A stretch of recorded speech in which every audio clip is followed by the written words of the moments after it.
Hello बच्चों, इस type का यदि कोई भी क्वेश्चन आपका बोर्ड परीक्षा में पूछा जाता है, किस टाइप का, मैं आपको कंडीशन लिखा रहा हूं, px plus Q upon ax square plus के bx प्लस के c का dx। ऊपर px प्लस क्यू है, नीचे एक द्विघात समीकरण दी गई है। तो इस क्वेश्चन को हम कैसे सॉल्व करेंगे देखते हैं। तो मैं आपको दो तरीके बताने वाला हूं, जो तरीका आपको बेहतर लगे उस तरीके से सॉल्व कर लेना। क्वेश्चन एक एक करना बेटा, ये बोर्ड परीक्षा में आई हुई क्वेश्चन है। इसी टाइप के क्वेश्चनों को एग्जामिनर बोर्ड परीक्षा में रखता है। तो कैसे सॉल्व करेंगे, सबसे पहले हम इस द्विघात समीकरण को देखेंगे, क्या हम इसे गुणनखंड के रूप में लिख सकते हैं। जी हाँ, चेक करेंगे पहले। 2 दूनी 4, 4 के ऐसे दो पेयर बनाने हैं जिन्हें घटा करके 3 आ जाए। क्या होता है, 3 आ जाए तो क्या होगा, 4 एकम 4, 4 में से 1 गया 3। तो हम पहले उसे वही जो 6, 7, 8, 9, 10 में पढ़ते थे गुणनखंड, उस तरीके से पहले सॉल्व कर लेते हैं। तो 4 के ऐसे गुणनखंड कर देने हैं भाई हमें जिन्हें घटा करके 3 आ जाए। तो 4 माइनस 1 आ गया, माइनस के 2 का dx बना। 3x प्लस के साथ कर देते हैं जल्दी जल्दी, 2x square plus 4x minus के 1x माइनस के 2 dx। और ये बना 3x प्लस के 7 बटे, यहां से हमारे पास कॉमन आया 2x, ये बचा x प्लस के 2, यहां से बेटा कॉमन आया माइनस के 1, तो x प्लस के 2 और dx।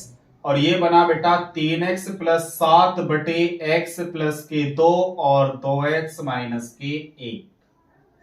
और यहां क्वेश्चन आते ही हम समझ गए कि नीचे अगर गुणनखंड में दिया गया है तो हम आंशिक भिन्न की सहायता से क्वेश्चन को सॉल्व कर सकते हैं। तो अब हम क्या यूज कर लेंगे बेटा, यहाँ पे आंशिक भिन्न। कौन सी, अभी तो बताया आपको कि जब हमारे नीचे गुणनखंडों में होता है तो उस क्वेश्चन को हम किससे सॉल्व कर लेते हैं, आंशिक भिन्न की सहायता से सॉल्व कर लेते हैं। तो यहां आंशिक भिन्न यूज कर देंगे हम आंशिक भिन्नों से। तो आंशिक भिन्न क्या होता है बेटा, कि पहले क्वेश्चन को देखो, 3x प्लस 7 बटे x प्लस के 2 और 2x माइनस 1 दिया है। इसकी आंशिक भिन्न टूटेगी a बटा x प्लस 2 प्लस b बटे 2x माइनस 1। अब यहां से क्या निकाल लेंगे हम, a और b के मान। तो एलसीएम लेंगे, x प्लस के 2 और 2x माइनस 1। तो मल्टीप्लाई किसकी होगी, a के साथ मल्टीप्लाई जाएगी 2x माइनस 1 की, और b के साथ जाएगी x प्लस के 2 की। यहां पे कितना है, 3x प्लस 7 बटे x प्लस के 2 और 2x माइनस 1। हर से हर क्या हो गया बेटा, खत्म। क्या बचा, 3x प्लस 7 बराबर a, 2x minus 1 plus b, x plus के 2।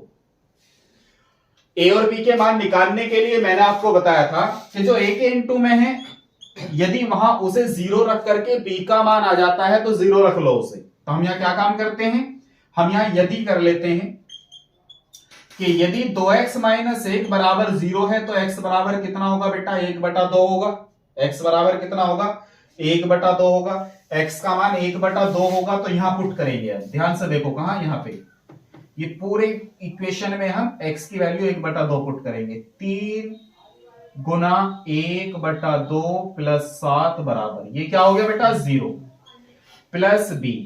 x का मान कितना आया, 1 बटा 2 प्लस 2। सोल्व करो, 2 एलसीएम आ जाएगा, 2 सत्ते 14, 3 17 बटे 2 बराबर 2 दूनी 4 और 1 5 बटे 2 b। 2 से 2 कट गया, तो b का मान कितना आया, 17 बटे 5।